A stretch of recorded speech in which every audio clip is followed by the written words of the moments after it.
what are your valuable thoughts on the life and legacy of Dr. Metropolitan Paulos Mar Gregorios? Um, my valuable thoughts on late lamented His Grace Paulus Mar Gregorius uh, would be many, many, many, but I would just list out a few. Um, First of all, I feel that he lived much ahead of his time and remains very relevant to this day. And his thoughts and contributions impact our youth, our church, the world church, and the humanity as a whole, because he transcends and reaches out while his roots are firm in his orthodox faith and tradition. And secondly, I would say he was very vocal in connecting science and religion. A question we get to this day in almost every youth meeting. How do we bring science and religion together? We learn something in science and entirely opposite in our faith, and how do we bring it together? But he has brought that together very positively, and he has engaged with that. And that becomes very much important for us if we have to lead the youth who are the present generation and the future, then we need to take from what he has left behind as a legacy. And thirdly, I would say that His Grace's ability to instantly get connected with every human being through his understanding of suffering and sharing it to depths to bring healing within the people who read him and who appreciate him, and for people to also reflect on their own sufferings and find a healing through sharing it. That I think is one of the best contributions, because that instantly transcends and crosses boundaries of uh, region, religion, language, culture, faith, everything. Because every human being has this suffering, whether they are rich or poor, male or female, any class of society. Everybody has problems, everybody has sufferings in different ways. And um, when he can make faith and life come together through the aspect of understanding the suffering, for me, that is one of the greatest contributions.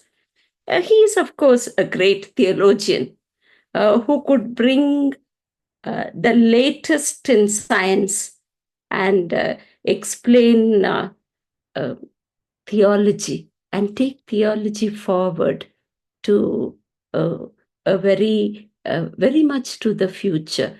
You know what he spoke about uh, in science and religion, understanding reality. To this day, even when we explain postmodernism and things like that, it becomes very much alive and active. He is present there. It becomes very easy for us to explain postmodernism. You keep late lamented His Grace Paulus Mar Gregorios.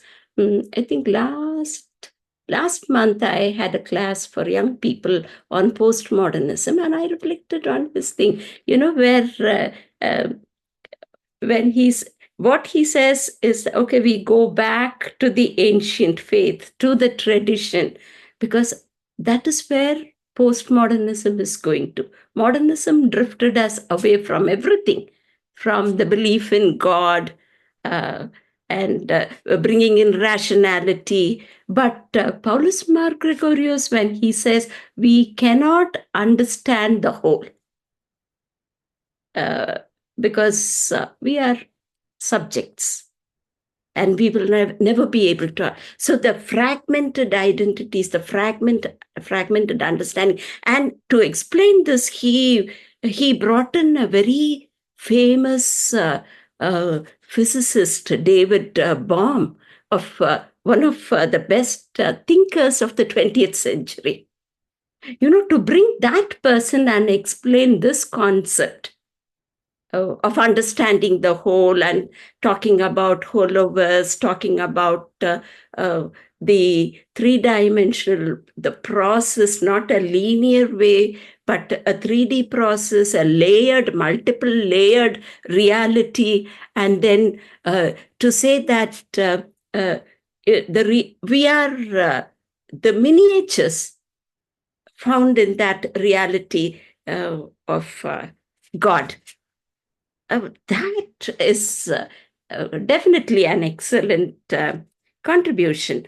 And then he also says that neither language nor concept can grasp the whole. Our ordinary perception is fragmentary and not whole. It's unwhole. So for me, where it comes more alive is even today we believe that personal communication through spoken words, we can only communicate 7%. Voice and tone, 38%. But the body language is 55%. So definitely the body language becomes more important than the written, the spoken, to understand the whole. And that is what happens in our worship, in our Orthodox worship. So linking all that becomes very easy when he is the hero of, one of the giant models for us, people belonging to all faiths, all ages, all cultures. And he was one who appreciated Tamil very much and said the Orthodox Christians in India should learn Tamil language to interpret and get even more in depth. And that has been a blessing for me. Ma'am, have you got any personal memories or reminiscences of you interacting with Mar Gregorios or any kind of that instances? A lovely question.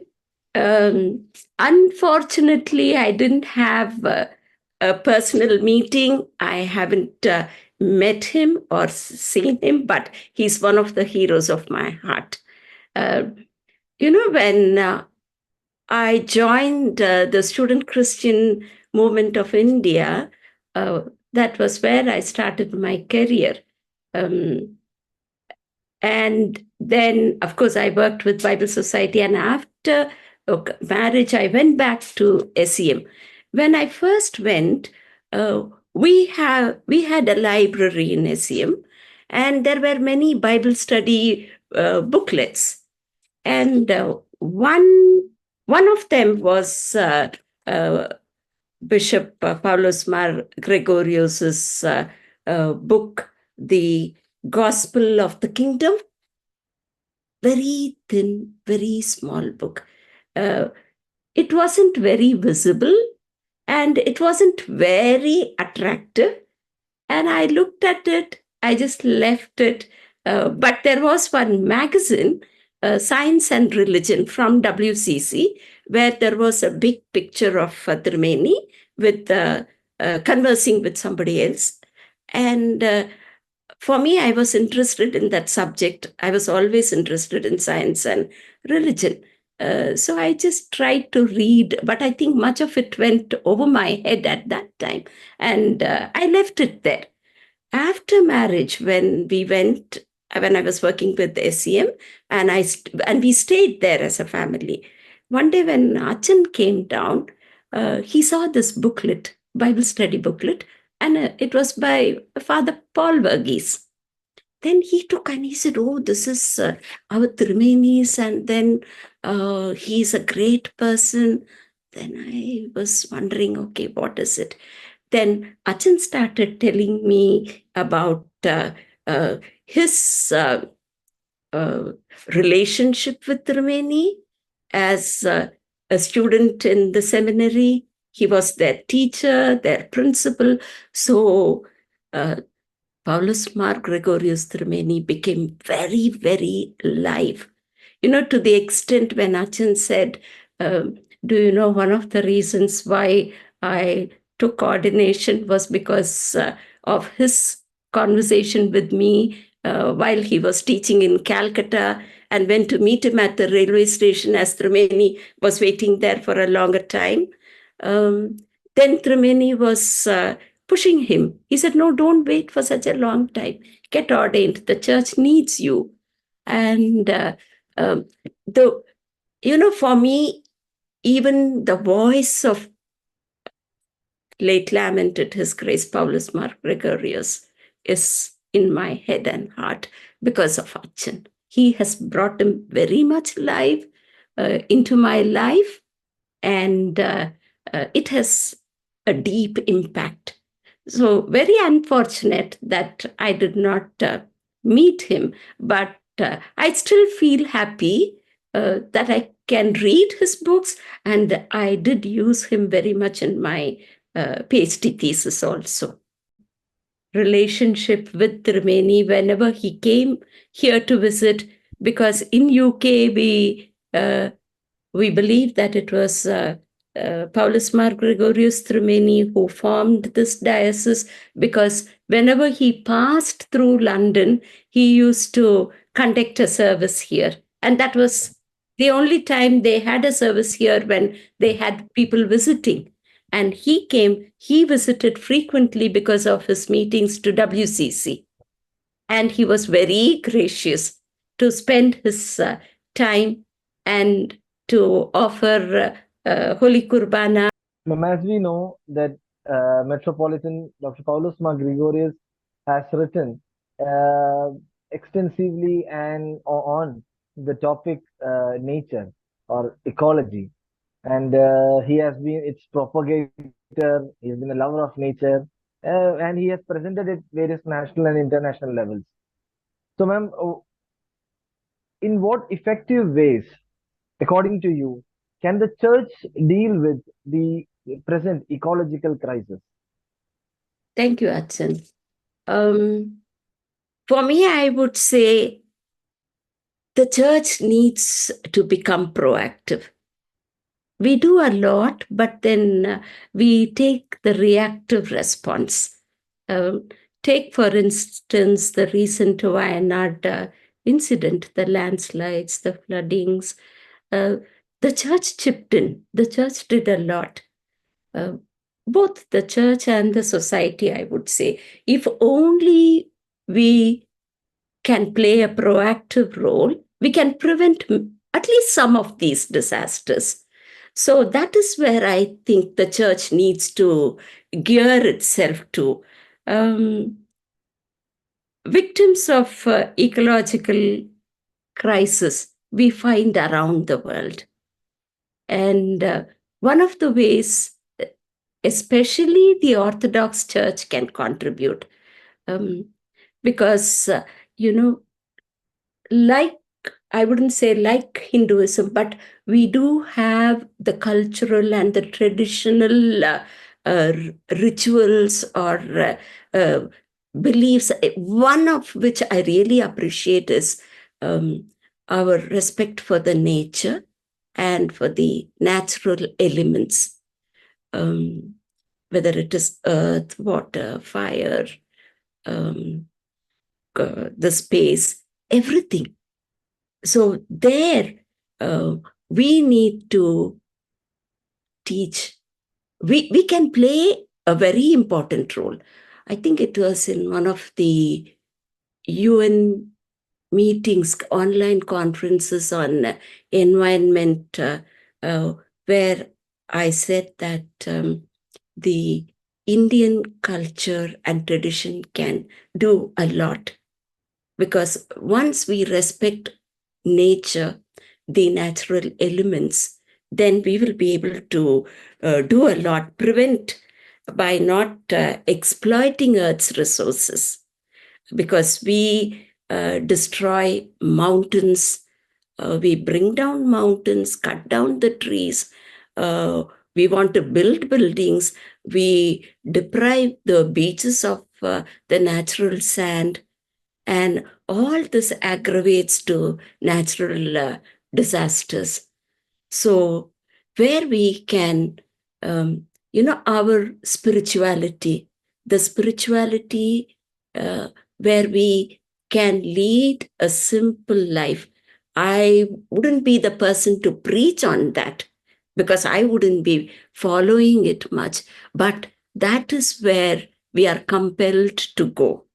Um, so, promote respect for nature, and our worship uh, gives a lot of incentive for us to do that and for us to also proclaim that.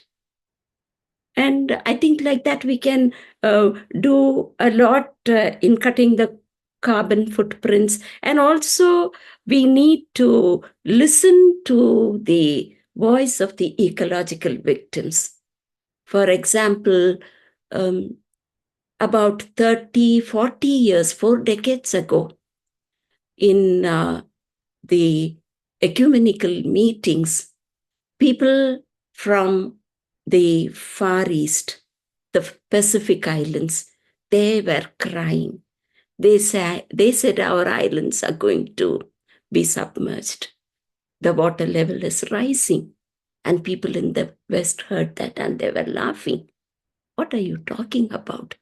They talked about their daily life realities, challenges, how they are finding it difficult, how the climate has changed, different things. The piglets are giving birth at a different time, the coconuts are giving fruit in a different time, and that doesn't match. It has an impact in their day to day life. People couldn't understand from the West. But hardly 2 decades ago, when it impacted the West, now the issue of ice melting, water level rising, everybody is alert. So, had we listened to the voice of their cry that time, a lot could have been done. And the lesson to learn is keep our ears and heart open to the cries of people, especially the marginalized sections, for ecological justice, which is very, very essential.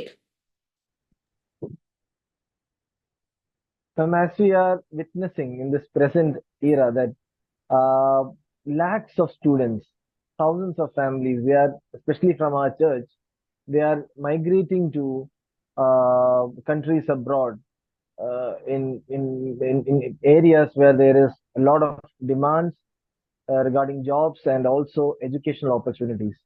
So, ma'am, do you consider this as a opportunity for the church to actually reanalyze the mission perspective with regard to the future of the church? Yes, very much, Sacha. Uh, I always say that, take for example, the Coca-Cola. Um, in India, we find it very difficult to reach the rural communities, even to give the immunization injections or polio drops. We say we can't reach many of the rural villages. Uh, we cannot reach them even with clean water. But Coca-Cola reaches the remotest place. How do they work? They can do it. Why can't we do it? And for me, um, once again, the Orthodox Church is gifted more than the other churches because we are present in every part of the world. If a proper network can be created between the churches, the Orthodox churches specifically, across the world, we will be able to achieve much more than what we do now. Definitely, we will be able to do much more, especially in relation to charitable work, uh, social justice, human rights. I think the younger generations can be getting with that. For us, Bible studies, training them in reading scriptures, all that is very important. All that will develop their leadership. But along with this, a practical exposure to the realities of the world around and what the youth can do. For example, Paulus Mar Gregorios, the nominee, says that the gospel of the kingdom, what is the kingdom of God? It is for the poor and those who are at the margins. Blessed are the poor, because theirs is the kingdom of God. Why? Because God is there for the poor. God is there for justice. And if we believe in God, and if we want to stand with God, we have to stand with people who are at the margins of the society, deprived of human rights in many ways.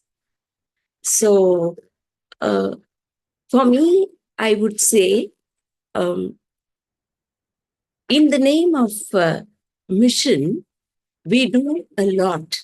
The churches here do a lot. But still, to go forward, especially for churches beyond India, they do a lot of charity work, mainly related to India, which is good, which is necessary. But that is not where we should end our mission work. Our mission work is important where we live. If we are in the western part of the world, then, for example, here in UK or US, people should have the courage to step in and participate in racial justice. That is one of, in modern slavery. These are all issues that continue to tear the lives of human beings. So, how do we work? What is our contribution? So, there we need to be challenged, we need to be encouraged to go ahead and participate a little more courageously to extend God's kingdom on earth. Because the kingdom of God is already inaugurated. It is within us. It is in us, and it will be extended. So that is what I would tell. Ma'am, from your own experiences, while your interaction with the younger ones or the younger generation of the church and in general, can you please share few important suggestions that can be taken up by leaders and also the church educators or instructors that can help them to come more closer and make the younger generation more alive in Christ? Yeah, I remember when our daughter was very young. One day, Achan and I were having a conversation, and Achan was asking me, how can we attract the younger generation into the church? Because they were drifting away. Our daughter was about 5 or 6 years old.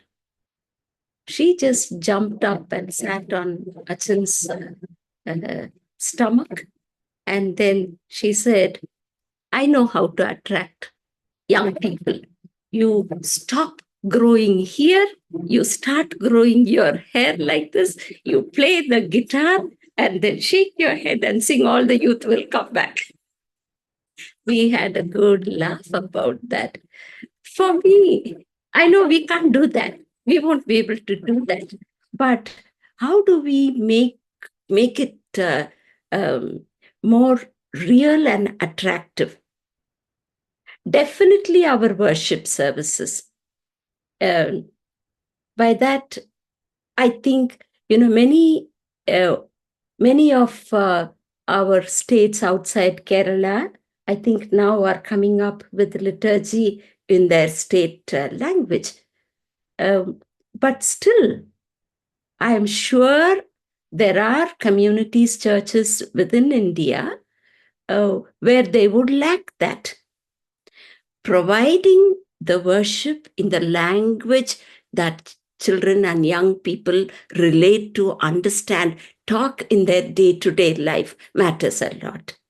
And I think we have to take an initiative in that and put it as a priority, because for the lay people, for the younger generation, it is a must. Malayalam services are essential to keep up to our tradition, to be firmly rooted. But if we are interested in the lives of our younger generations, I think we should do, because I always remember this story. Um, you know, a priest comes out after baptism, and then they asked how did the baptism service go and how many were baptized. And then he said, I baptized 1.5 people. And then they thought, okay, what is 1.5? The child. Then he said, yeah, the child is the full person and the adult is the half person, because the child has a longer way to go in the spiritual life. So many a times, one of the blocks that we have in bringing in the uh, language of the state, or the preferred language of young people, is we as adults put a block. We say no importance of our language, but importance that we should participate. No, they have to grow, they have a longer life. Can we provide? So that becomes a priority for us.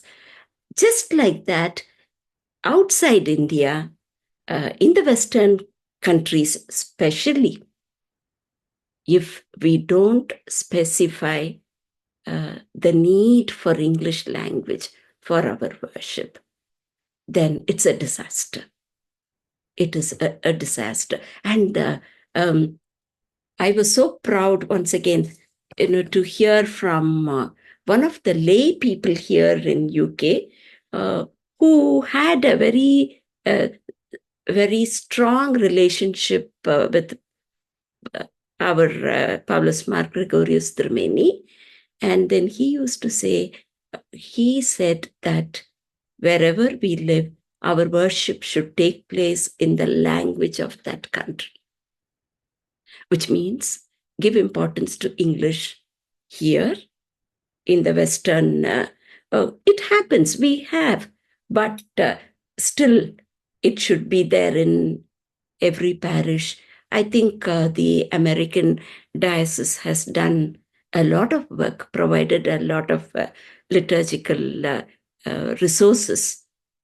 So we can use that and make sure that the younger ones are fed properly, because we believe in the physical food, the balanced food. So just like that, are we giving the balanced food in their spiritual growth? So that is a question we need to ask as adults and leaders of the church. Ma'am, what are your thoughts on artificial intelligence in relation to spirituality? How can we balance it, or how can we use it for the betterment of bringing more spiritual programs coordinated into the church. Thank you, Acha. I'm happy about the very positive way in which this question is put forward. Um, not with the hopelessness or not uh, putting away artificial intelligence as a whole. I am not an expert in artificial intelligence, but with the little experience and knowledge that I have, I feel that. Although artificial intelligence emulates human behavior, it will not be able to inculcate the spirituality in us. But as a tool, um, it depends on whose hands it is. Every technology is a tool, and artificial intelligence is one. Even, the simplest of it. Say, we all have knives at home. Most of the time, it is uh, the mother or the parents or the adults who use it, and the purpose for which they use is mainly to provide food.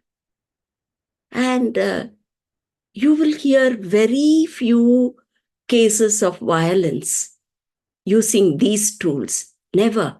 But when it is in the bag of a school going child, a youth, a criminal person with a criminal mind, then the outcome is very disastrous. So, just like every tool, it depends on whose hands it is. So, if the church holds this tool, it can definitely use it in very positive and fruitful ways. And one such example, I would say, is once again the liturgical resources developed by the Orthodox the Southwest and the Northeast American dioceses, where I use them quite a lot, where you need not even worry about what time it is and which part you have to pray. No, you just press the button and it figures out the time and what prayers are to be said, and the prayers are there. These are all, and you can have it in your mobile phone.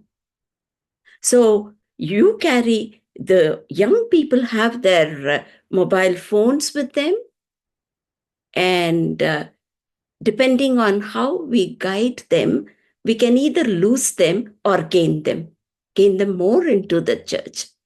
So I keep telling the youth and young people, see, you have your phones, you install this app. You don't have to, look around or say, I don't know this, I don't know which part of the 7 prayers I have to do now. No, you click and it comes. And then you will get to know. So I think that would be my answer. But then looking at cyber attacks and all that, which is happening recently, it happened in UK also. UK, the world over, where it was shut down. So it's a scary world. It is a scary, very scary world, and artificial intelligence can be a blessing, or it can be either a boom or a bane, and it all depends on how people who are working in it. So if we can provide a good spiritual formation, faith formation for our youth, many of them are also working in software engineers. How can they can do wonders. And if they have this goal that this is what my faith wants to do, they will be able to impact changes in many other people. So artificial intelligence, mainly rests with the younger generation who are very, very aware of the different modules, the different apps than what we know. So they can be guided, because it is, earlier in our days, we used to say that computers are garbage in, garbage out. So now artificial intelligence is the same, garbage in, garbage out. So the role of the church is to make sure that we put in the best values in our youth, and they can bring in the best product and the best outcome. Yes, Kasama. Thank you so much, Kasama. We are very honored, especially you accepted this interview, and this is a true homage to the legacy and life of Metropolitan Dr. Paulos Mar Gregorios. I seriously wanted to uh, talk to you and have you interviewed because you are also one of the global ecumenical figure, especially a women figure who has reached at various zeniths of ecumenism. And it is an honor. Please uphold me in your valuable prayers, Pachma. Yeah. Sure, Achal. And the same request from here. Thank Thank you you. so Thank you. much. Thank you very much for this privilege.